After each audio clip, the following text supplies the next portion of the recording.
Mesdames et messieurs, bonsoir. Nous sommes le 1er août. Merci d'avoir choisi RTI1 à la une de ce 20h. Les sénateurs membres de la Commission de la recherche, de la science, de la technologie et de l'environnement ont voté à l'unanimité le projet de loi instituant le Code de l'urbanisme et du domaine foncier urbain. Ce code devrait mettre fin aux litiges fonciers et vulgariser de meilleures règles d'urbanisme. Le FPI et l'URD choisissent leur candidat pour la présidentielle d'octobre prochain. Pascal Avinguessan portera l'étendard du Front populaire ivoirien et Daniel Boni-Claverie défendra les couleurs de sa formation politique, l'Union républicaine, au scrutin présidentiel du 31 octobre. C'est officiel, Didier Drogba a déposé ce samedi 1er août sa candidature à la présidence de la FIFA, la Fédération ivoirienne de football. L'ex-attaquant ivoirien promet de contribuer à la renaissance de ce sport roi en Côte d'Ivoire. La commission électorale dispose de 5 jours pour analyser et valider les candidatures. Le Bénin célèbre aujourd'hui 1er août ses 60 ans d'indépendance. Coronavirus oblige, il n'y a pas eu de défilé, juste une cérémonie de dépôt de gerbes et une prise d'armes. À pied, le président Patrice Talon a passé les troupes en revue et salué le drapeau au cours d'une cérémonie qui a duré 5 minutes. Soyez la bienvenue sur RTI1. Nous sommes à quelques mois d'un grand rendez-vous important, le scrutin présidentiel d'octobre prochain.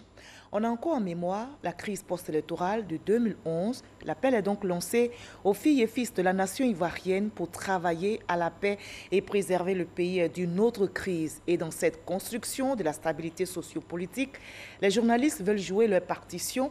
L'un d'eux est avec nous et sur ce plateau. Il s'agit de Raymond Dibi. Il est notre invité de la page culture de ce samedi. Il est l'auteur du livre « Journalistes et élections en Côte d'Ivoire », un ouvrage qui interpelle notamment les acteurs des médias et les politiques. Bonsoir Raymond Dibi. Bonsoir Marie-Laure.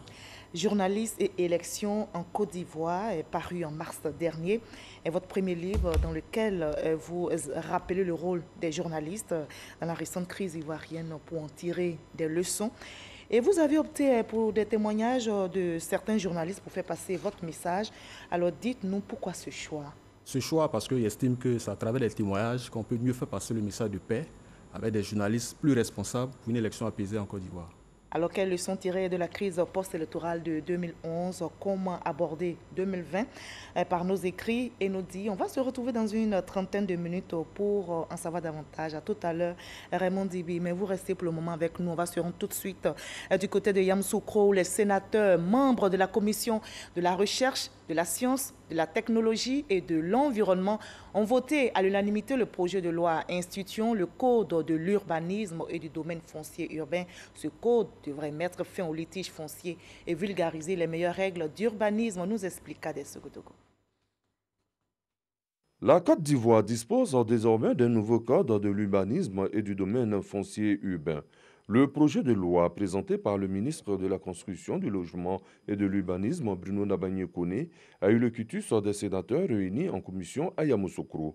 Le nouveau code va permettre à la Côte d'Ivoire d'améliorer la législation existante en la matière et de mettre fin aux nombreux conflits fonciers constatés depuis belle lurette. Le cadre juridique ainsi proposé permettra, indubitablement, par sa précision et sa cohérence, de réduire considérablement le volume des litiges fonciers, d'améliorer les rapports entre les différents intervenants dans le secteur du foncier urbain, de doter les procédures domaniales et foncières de mécanismes adéquats, et ce, dans le souci constant de la conciliation de l'intérêt des usagers du service public et des prérogatives de puissance publique de l'État, de protéger la propriété foncière en zone urbaine, de sécuriser les transactions portant sur des terrains urbains, d'améliorer la qualité des règles d'urbanisme, de préciser les prérogatives et les compétences de chaque acteur de la chaîne foncière urbaine, de vulgariser les règles d'urbanisme, d'assurer le respect des règles d'urbanisme, de mettre fin à terme à la prolifération des quartiers précaires. Bruno Nabagné-Koné a relevé devant les sénateurs que la délivrance des arrêtés de construction définitifs ont connu un boom en Côte d'Ivoire. Elles sont passées de 2500 l'année dernière. Abidjan, la capitale, enregistre plus de 9000 ACD cette année. Pour l'ensemble du pays, le nombre est passé à 16 000. Des efforts que le nouveau code de l'urbanisme et du domaine foncier urbain contribuera à améliorer davantage. Bruno Nabagno-Koné, dans l'après-midi, a fait ratifier par les sénateurs l'ordonnance portant suspension des procédures d'expulsion des locataires et de révision à la hausse du loyer des baux d'habitation.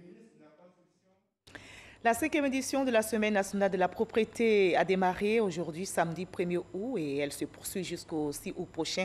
À la veille de la fête nationale, plusieurs activités seront menées, notamment l'opération Grand Ménage, dont la 42e édition a été lancée aujourd'hui même. La ministre Anne-Désirée Oloto était ce matin sur le terrain. Elle est allée sensibiliser les différentes couches sociales et professionnelles sur les règles élémentaires de propriété et d'hygiène.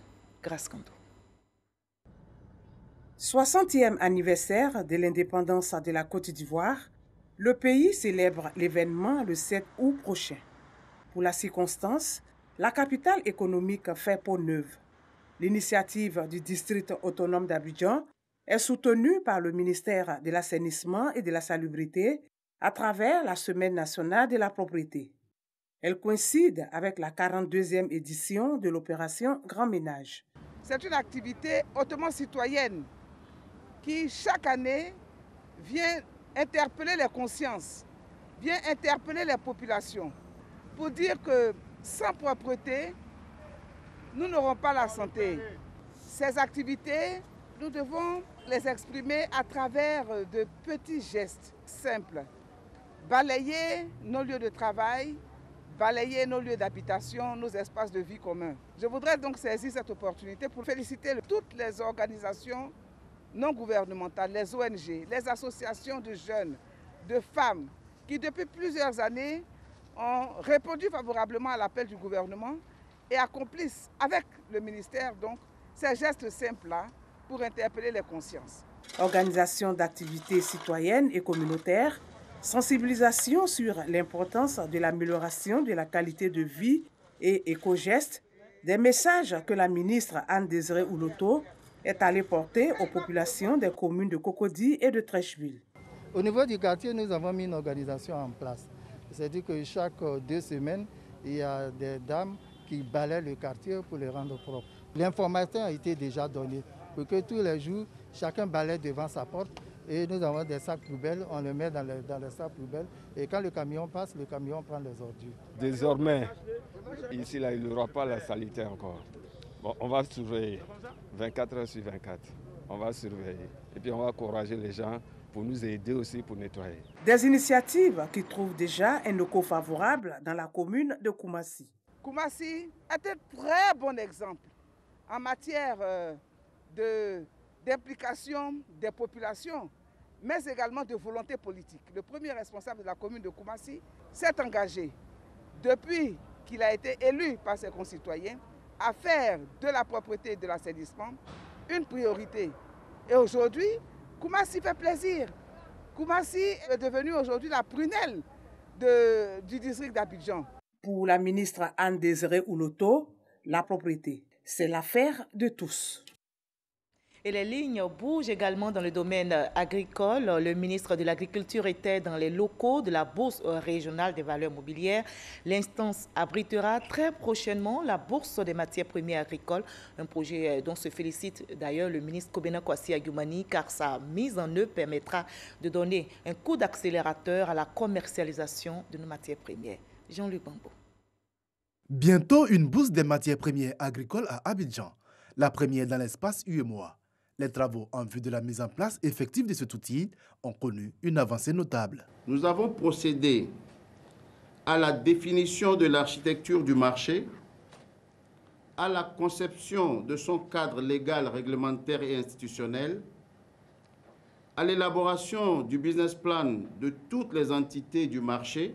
En prélude à la création de cette bourse et pour lui assurer un socle, le gouvernement a mis en place le système de récépissé d'entreposage. L'état d'avancement du système de récépissé d'entreposage permet d'affirmer sans hésitation qu'il est totalement opérationnel. En effet, à ce jour, il dispose de plusieurs acteurs déjà agréés, d'une plateforme électronique totalement opérationnelle réalisée dans la technologie web. Des acquis qui renforcent l'optimisme du ministre de l'Agriculture et du Développement rural quant au démarrage dans les prochains jours des opérations de cette bourse des matières premières agricoles. C'est un instrument, je dirais un outil qui est mis à la disposition de l'État de Côte d'Ivoire pour valoriser les produits agricoles. Le producteur qui voit souvent ses produits pourrir sans moyen de les évacuer sur le marché s'en trouvera heureux parce qu'il sait que désormais, il y a un outil qui sait où se trouve le produit et à quel niveau on peut assurer sa commercialisation. 3 spéculations ont été retenues pour le démarrage des opérations de la bourse des matières premières agricoles. Il s'agit de la noix de cola, la noix de cajou et le maïs. La filière ANACAD, le groupement des exportateurs professionnels de produits agricoles de Côte d'Ivoire et une société vietnamienne scelle un partenariat. La convention porte sur la vente de 150 000 tonnes d'ANACAD au groupement vietnamien. On en sait plus avec notre reporter Noël Nyagno. Le groupement d'intérêt économique GEPA, groupement des exportateurs professionnels de produits agricoles, et l'entreprise vietnamienne TNT ont signé, sous le parrainage du Conseil Cotonou ANACAD, une convention. Elle porte sur la vente et l'achat de 150 000 tonnes de cajou brut. Une action singulière saluée à sa juste valeur. La signature d'un contrat de vente-achat de 150 000 tonnes de noix brutes de cajou entre donc le groupement d'intérêt économique et le groupe TNT, qui est un grand groupe vietnamien. Pour nous, c'est un moment extraordinaire, c'est un moment exceptionnel. Avoir ce type de partenariat est extrêmement important pour la filière. Une filière qui a souffert des mesures liées à la survenue de la pandémie parce que la production nationale est exportée à hauteur de plus de 80%. Voilà pourquoi la responsable de l'entreprise signataire de la Convention rassure sur la suite de la collaboration avec la crise sanitaire. Je pense que c'est la collaboration des deux parties de grande échelle, c'est-à-dire une vendeur de grande échelle et collaborer avec un acheteur de grande échelle. Toutes les conditions de marchandises, d'entreposage, de personnel, de logistique sont prêtes. Et donc, je pense que maintenant, c'est très favorable. Et donc, vraiment, c'est un point fort pour que ce partenariat stratégique et durable et gagnant-gagnant aussi. Si le prix Bourg-Champ est maintenu, malgré tout, l'impact à l'international est notable. Quand nous disons que la matrice, la filière perd $500 la tonne, il s'agit effectivement des acteurs. Les acteurs, c'est surtout donc, le maillon des acheteurs, des exportateurs. Le prix Bourg-Champ, nous veillons à ce qu'il soit stabilisé à 400 francs. Notons que 738 000 tonnes de noix de cajou brutes sont commercialisées à ce jour, contre 634 000 tonnes sur la même période, en 2019. À Zambakro, on n'oublie pas cette date. Le 17 octobre 2019 débutaient les premiers cours d'études supérieures de défense de la première école de guerre des forces armées de Côte d'Ivoire. Une école d'excellence et de stratégie pour bien former les cadres militaires afin qu'ils soient capables d'apporter des solutions aux problèmes de terrorisme et des menaces. Les 14 premiers officiers supérieurs stagiaires de l'établissement viennent de recevoir leur parchemin de fin de formation. À Boussanogo. Ces 14 officiers supérieurs stagiaires sont les tout premiers brevetés du cours d'études supérieures de défense. Ils sont la première promotion de l'école de guerre de Côte d'Ivoire. Ils ont reçu les insignes de leur brevet et les parchemins marquant la fin de leur formation. Ces officiers doivent consolider les 3 acquis majeurs de leur formation, à savoir l'acquisition d'un socle de connaissances des opérations, avec l'exigence d'interopérabilité croissante des nombreux acteurs nationaux et internationaux. Ensuite, les perspectives de développement de partenariats de défense dans une approche globale des problématiques contemporaines. Enfin, la recherche de l'efficience dans la décision et dans l'action. Les forces armées de Côte d'Ivoire réussissent ainsi le pari de tenir le cours d'études supérieures de défense en Côte d'Ivoire. L'ouverture de ce cours marque pour nous la concrétisation de la volonté de modernisation de notre outil de défense. Le cours d'études supérieures de défense devrait donc bénéficier d'investissements plus importants à moyen terme. Il s'agira de donner à cette structure d'enseignement militaire supérieur un caractère véritablement international avec le corollaire d'aménagement nécessaire à son rayonnement.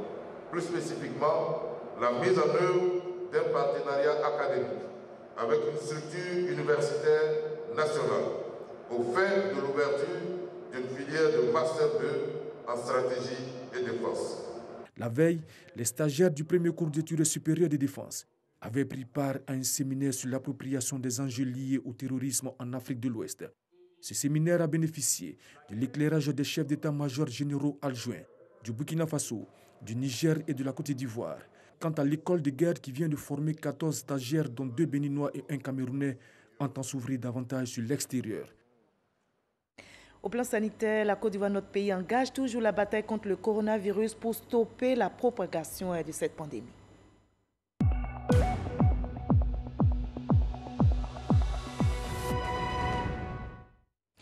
Attention, le virus continue de circuler. En Côte d'Ivoire, les chiffres de ce samedi ont été dévoilés. On dénombre 62 cas confirmés sur 898 échantillons prélevés.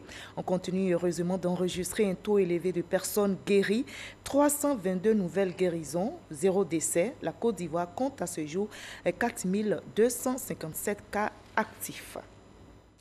L'Allemagne apporte son appui à notre pays dans la lutte contre le coronavirus. Des équipements informatiques et des kits sanitaires ont été remis au ministère de l'Éducation nationale, de l'enseignement technique et de la formation professionnelle par le gouvernement allemand. L'objectif est non seulement de lutter contre le coronavirus, mais aussi d'améliorer la qualification et l'employabilité des artisans dans les domaines sanitaires. Didier Nguessan.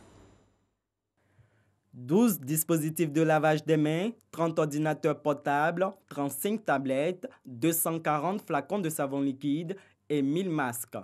Voici, entre autres, le contenu du don offert par la République fédérale d'Allemagne à la Côte d'Ivoire via le secrétariat d'État chargé de l'enseignement technique et de la formation professionnelle pour un coût global de plus de 30 millions de francs CFA. Ces équipements permettront certainement aux apprenants des centres de formation professionnelle bénéficiaires de continuer leur apprentissage en toute sécurité sanitaire. Les établissements bénéficiaires sont le Centre de perfectionnement au métier du bâtiment de Koumassi, le Collège d'enseignement technique de Boaké, le Centre Mohamed VI de Yopougon et l'IPNET de Cocody.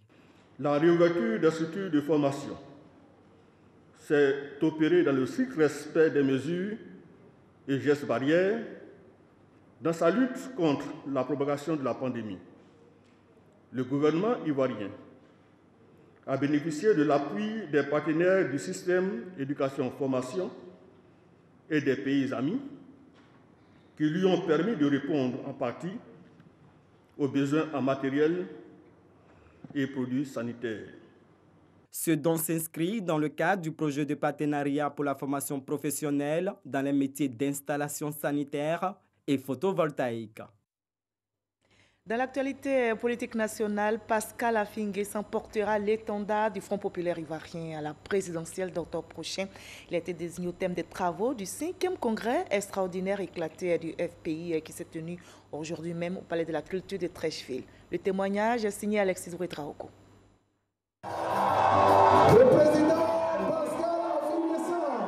Avec la désignation de son candidat à 3 mois de la présidentielle d'octobre prochain, le Front populaire ivoirien se met en ordre de bataille pour s'assurer la victoire.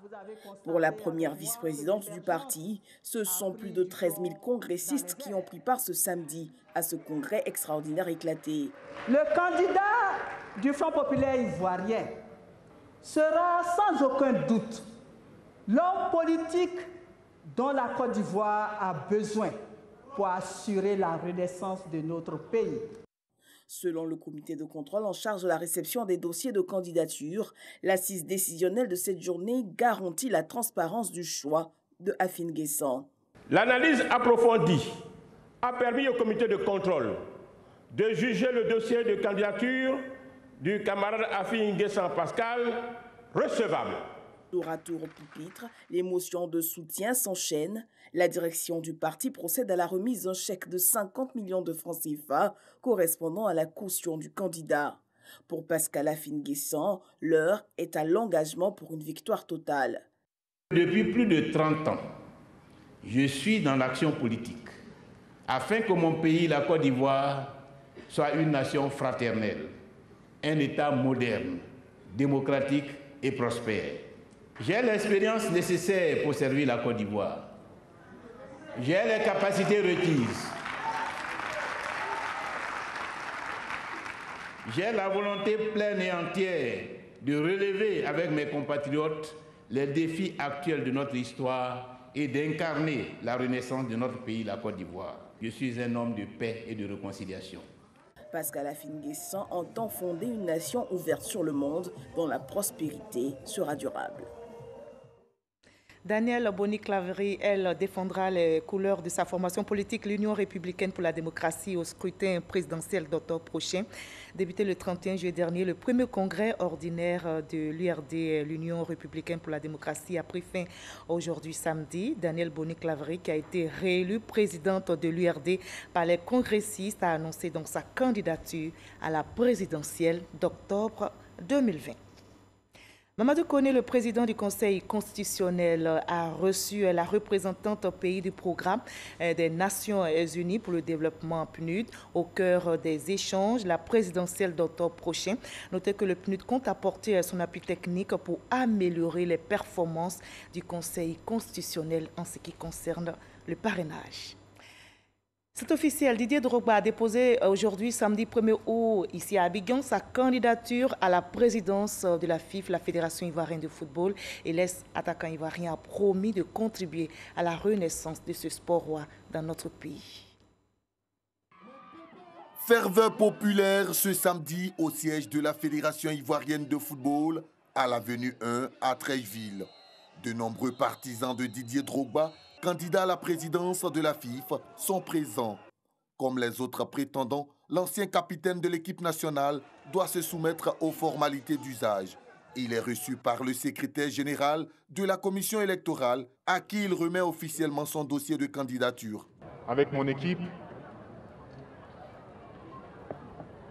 nous nous engageons pour contribuer à la renaissance du football ivoirien. Il est très important pour moi de rendre au peuple, de rendre au football ivoirien tout ce qu'il m'a donné. Je suis de retour et déterminé à contribuer, à apporter ma pierre à l'édifice du renouveau, du développement du football en Côte d'Ivoire. C'est ensemble qu'on va y arriver. Je suis là pour me mettre au service de notre football. La candidature de Didier Drogba est la 4e réceptionnée par la commission électorale après celle de Kouadio Kofi Paul, Sori Diabaté et Idriss Diallo. Voilà, et toujours dans l'actualité nationale, la Chine et la Côte d'Ivoire renforcent leur coopération. La ministre de la Culture et de la Francophonie, Raymonde Goudou Kofi, a échangé justement avec le diplomate chinois Wang Li cette semaine. La Chine a fait des dons à notre pays. On en sait plus avec Sidonie Davila. Renforcer la coopération sino-ivoirienne en cette période de pandémie, une nécessité pour les deux États. À la rencontre entre le ministère de la Culture et la diplomatie chinoise, les deux entités ont manifesté leur volonté d'y travailler. Entre la Chine et la Côte d'Ivoire, nous avons une bonne coopération dans le domaine de la culture. Et je viens aujourd'hui ici pour discuter avec Madame la ministre pour renforcer la coopération dans ce domaine. Il s'agit de la participation de la Côte d'Ivoire aux différents festivals, en particulier le Festival de Shanghai. Dans le cadre du cinéma, la Côte d'Ivoire, de plus en plus, devient un pays producteur de films. Des accords ont déjà été signés. Il s'agissait pour moi aujourd'hui, une nouvelle arrivée au ministère de la Culture, de faire en sorte que ce qui a déjà été signé, qu'on voit un début de mise en œuvre. L'ambassadeur lui-même nous a rappelé que le centre culturel chinois doit être donc construit en Côte d'Ivoire. La ministre de la Culture, Raymonde Goudou Kofi, a reçu de son hôte un lot de matériel composé de thermoflash, de cache-nez et bien d'autres produits. Tel un appui à la Côte d'Ivoire pour lutter contre la pandémie à coronavirus.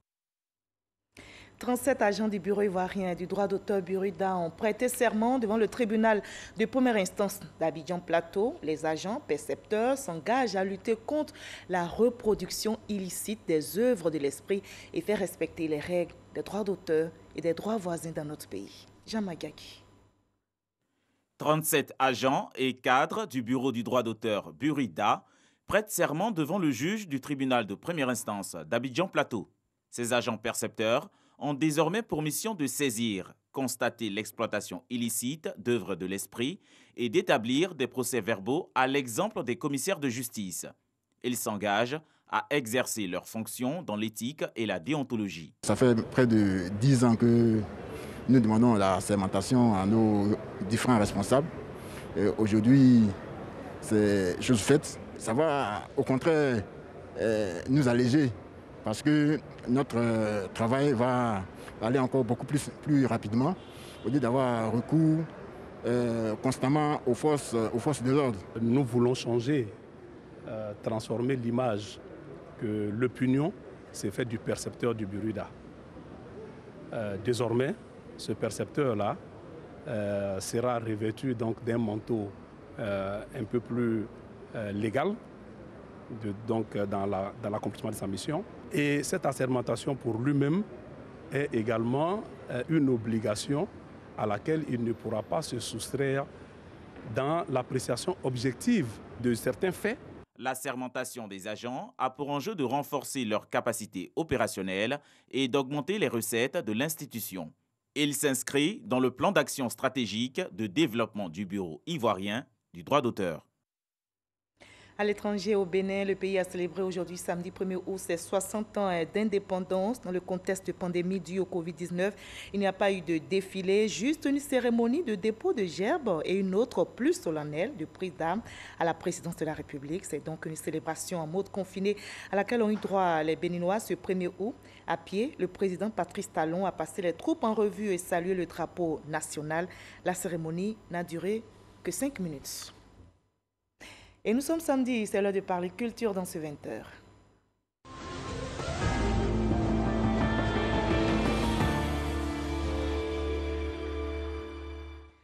Je vous retrouve avec plaisir, Raymond Dibi, pour évoquer le sujet des élections, précisément le rôle des journalistes dans la crise de 2010, des leçons à tirer pour construire la paix. Alors, dites-moi, qu'est-ce qui vous a guidé dans le choix des consoeurs et confrères qui ont témoigné dans votre ouvrage? Ils n'étaient pas d'ailleurs les seuls acteurs de la presse à avoir vécu cette crise post-électorale. Tout à fait, le choix s'est orienté plus vers des journalistes qui ont souffert de cette crise. Oui, des journalistes qui ont connu l'exil, des journalistes qui ont connu la prison, malheureusement des journalistes qui ont perdu la vie.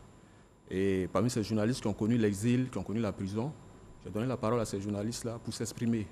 Parce qu'il y a des journalistes qui sont encore meurtris, parce qu'il y a des journalistes qui jusqu'à aujourd'hui ne se retrouvent plus, parce qu'ils étaient journalistes au plus fort de la crise post-électorale, qui ont payé un lourd tribut. Et c'est des journalistes issus de la presse écrite comme de la presse audiovisuelle que vous avez approché. Alors, octobre, c'est dans environ 3 mois. Comme inviter une autre crise post-électorale, vous nous invitez dans votre ouvrage à tirer les leçons du passé. Nous allons suivre ensemble donc le résumé de votre livre avec Issa Chunoyeo. On suit ensemble et on en rediscute après.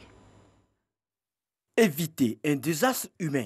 C'est ainsi que le journaliste Raymond Dibi met le pied dans le plat pour parler de la crise post-électorale vécue en Côte d'Ivoire après les élections présidentielles de 2010.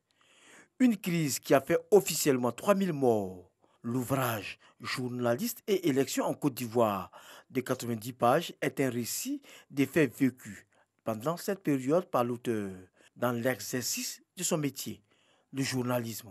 2 parties structurent l'œuvre. La première met en lumière des témoignages de confrères et de populations qui ont subi les affres de cette crise après élection.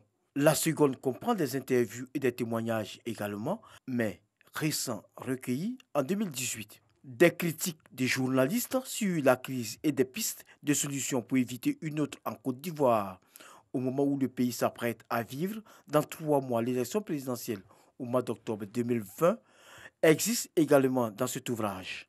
Raymond Dibi, sans être un donneur de leçons, appelle l'ensemble des Ivoiriens à tirer les conséquences de la première crise afin d'éviter de conduire le pays dans le chaos total pour l'élection présidentielle à venir. Alors, vous avez recueilli des témoignages de confrères de la presse écrite ou audiovisuelle, on l'a dit, qui ont vécu des moments très difficiles en période électorale. Parfois, leur vie était en danger, vous l'avez dit. Pourquoi? Pourquoi? Parce qu'ils étaient journalistes. Tout simplement. D'aucuns estiment que parce que ces journalistes n'ont pas fait le travail. Et dans les témoignages recueillis, qu'est-ce qu'ils vous ont dit? Ils estiment pour la plupart avoir fait le travail, mais ils étaient victimes, ils étaient au mauvais mouvement. Mais il y a certains avec du recul qui pensent qu'il fallait plus de mesures, qu'ils demandent pardon même, et qu'avec le temps, je pense qu'ils ont tiré les leçons. D'accord. Et vous-même, vous êtes journaliste, alors vous rapportez dans votre livre que vous avez vécu des frayeurs pendant cette crise post-électorale. Le métier de journaliste est-il aussi dangereux? Oui, pas forcément, mais dans le contexte où on était, le métier était très dangereux. Très dangereux parce que être journaliste, vous faites votre travail, mais en période électorale, il n'est pas facile. Pourquoi? De faire la différence. Parce que aussi les journalistes à un certain niveau, eux-mêmes, se démarquent, ne font pas seulement le travail. Ils laissent leur métier, ils sortent de l'éthique et de la déontologie, et puis on assiste, il faut le reconnaître, à des journalistes beaucoup plus militants. Comme il y a des journalistes qui font normalement le travail, mais qui sont aussi sous l'emprise des acteurs politiques.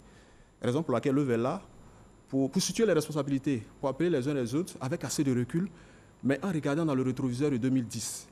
Parce que 2010, nous avons souffert en tant que journalistes, donc nous avons intérêt à œuvrer à ce que ce rendez-vous-là se passe dans la sérénité, avec des écrits qui appellent plus à la paix, avec des écrits qui appellent plus à la cohésion, et être loin des journalistes qui se laissent parfois manipuler par des acteurs politiques. D'accord. Alors, pour mieux aborder l'avenir, on dit qu'il faut comprendre son passé.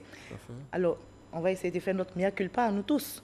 Alors, qu'est-ce que ces journalistes que vous avez approchés vous ont dit? Est-ce qu'ils ont regretté? Certains ont regretté. Et qu'est-ce qu'ils ont regretté? C'est ce que j'ai dit à l'instant. Les positions sont mitigées. Certains estiment qu'ils ont fait le travail, qu'ils n'ont rien fait, que c'est les acteurs politiques. Et d'autres estiment que oui, ils ont fait un peu fort et qu'avec du recul, il faut être beaucoup plus mesuré. Mais l'un dans l'autre, les journalistes ont eu des problèmes. Ça veut dire qu'à un certain niveau, on a notre part de responsabilité. Et c'est pourquoi on revient un peu là-dessus, pas pour remuer le couteau dans la plaie, mais c'est pour attirer l'attention, pour dire qu'est-ce qu'on fait. C'est susciter le débat, mais interpeller les confrères et consoeurs pour dire faisons attention. Nous sommes à 3 mois des rendez-vous importants. Qu'est-ce qu'on peut apporter? Au-delà même de la responsabilité du journaliste, que nos maîtres, nos aînés nous enseignent chaque fois dans les séminaires, mais c'est aller au-delà. Au-delà, c'est-à-dire être aussi des journalistes qui respectent l'éthique et la déontologie de leur métier, mais des journalistes qui sont des acteurs de paix, des journalistes soucieux dans leurs écrits à préserver une Côte d'Ivoire en paix, une Côte d'Ivoire stable.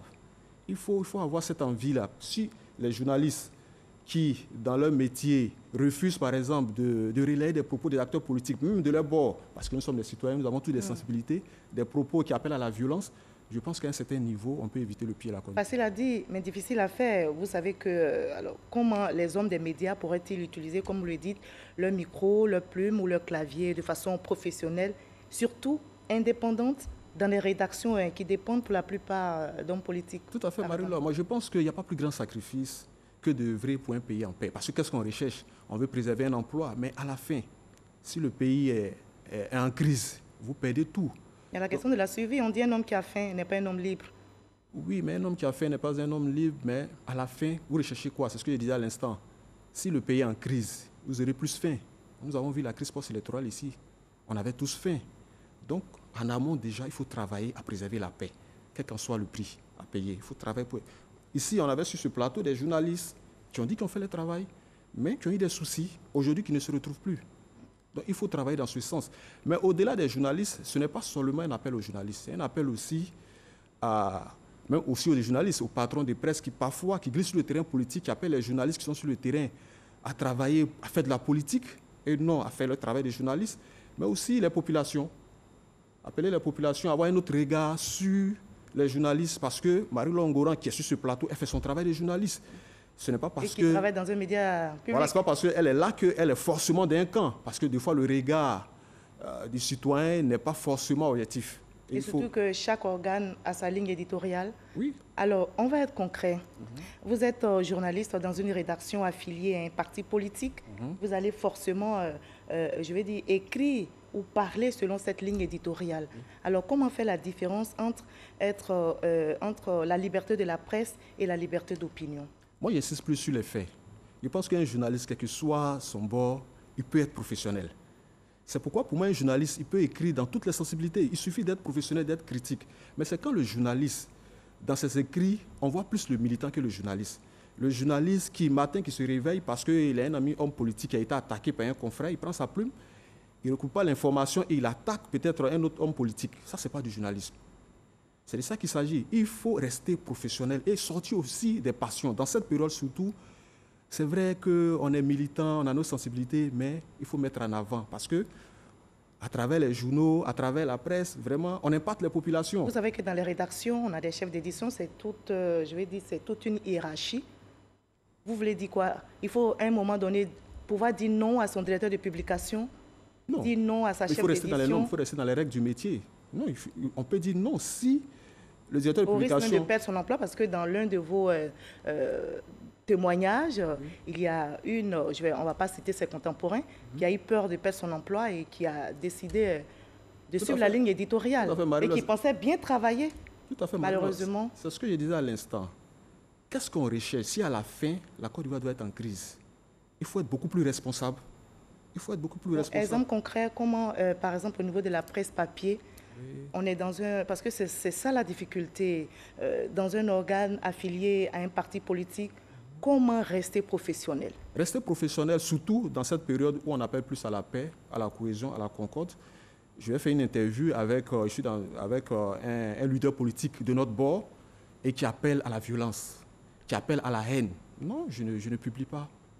Je peux censurer cela, je ne publie pas parce que, en tant que journaliste, mon rôle n'est pas de véhiculer des messages, des informations. En tant que reporter, comment tu peux pas décider de ne pas publier ton article? Tu es responsable de ton article, un journaliste. Tu es responsable. Quand tu viens, tu arrives, c'est toi qui fais ton article. Donc, quitte à toi d'écrire en restant dans les normes de l'éthique et de la déontologie du métier, mais tout aussi en œuvrant pour la cohésion, pour vraiment un environnement beaucoup plus apaisé. D'accord. Vous avez dit tout à l'heure, on ne parle pas qu'à la souris, on parle aussi au chat. Vous l'avez dit d'ailleurs dans votre ouvrage. Il n'y a pas que les journalistes, il y a aussi les acteurs politiques, il y a même le public, les téléspectateurs qui jugent parfois, qui nous jugent très mal. Effectivement, les hommes politiques, ils ont cette façon de vouloir manipuler parfois la presse. Je le dis, je l'affirme. Mais quitte aux journalistes toujours de faire beaucoup attention. Quitte aux journalistes de beaucoup faire attention. Parce que les hommes politiques, ils ont leur ambition, ils ont cette façon de vouloir rechercher ce qui n'est pas forcément juste. Et j'attire l'attention là-dessus, de laisser les journalistes faire tranquillement leur travail. De ne pas manipuler les journalistes, de laisser les journalistes, parce qu'à la fin, on dira que voilà, les journalistes ont contribué à la crise, mais derrière, il y a eu des acteurs politiques qui ont amené des journalistes, qui ont obligé des journalistes, parce qu'il y a des faits, il y a des hommes politiques qui sont derrière des organes, qui appellent, qui insistent pour des informations, qui appellent les journalistes à écrire, à orienter des informations qui ne sont pas forcément bien pour la paix, pour la cohésion. Pareil aussi pour les populations, les téléspectateurs qui voient peut-être des acteurs de presse comme des militants, a priori, parce que Marie-Laure travaille à la RTI, elle est de telle bonne. Non.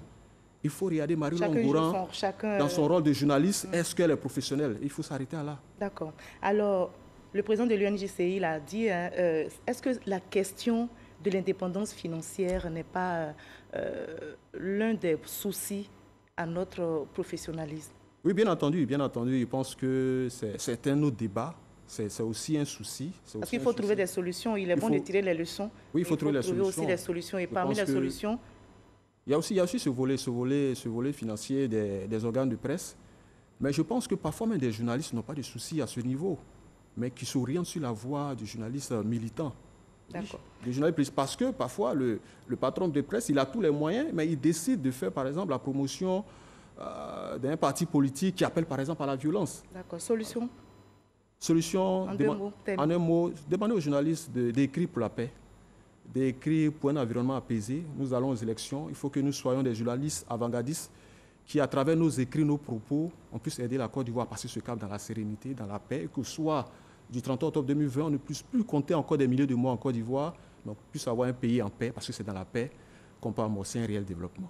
Et donc, on ne va pas vous demander, vous entrevoyez donc la traversée d'octobre 2020 avec une presse qui a une plume. Oui, beaucoup plus responsable et qui écrit pour la paix, pour la concorde. Et cette traversée ne sera pas tumultueuse 2020? Je pense que je suis optimiste. Je pense que les journalistes si les journalistes s'y engagent véritablement sur cette voie, la voie de la paix, la voie marquée par des écrits et des propos qui vont dans le sens de la concorde, d'un environnement apaisé, d'une élection présidentielle apaisée, je pense qu'on peut passer dans la sérénité ce cap-là. Et nous sommes d'accord avec vous, nous allons traverser 2020 de façon paisible avec une presse professionnelle et responsable, car si les médias ont le pouvoir d'informer et d'influencer, nous allons donc utiliser nos plumes, nos micros, nos claviers pour construire la paix dans notre seul et beau pays, la Côte d'Ivoire. Demain 13h, retrouvez Hamza Diaby et moi, je vous donne rendez-vous à 20h. N'oubliez pas, prenez soin de vous.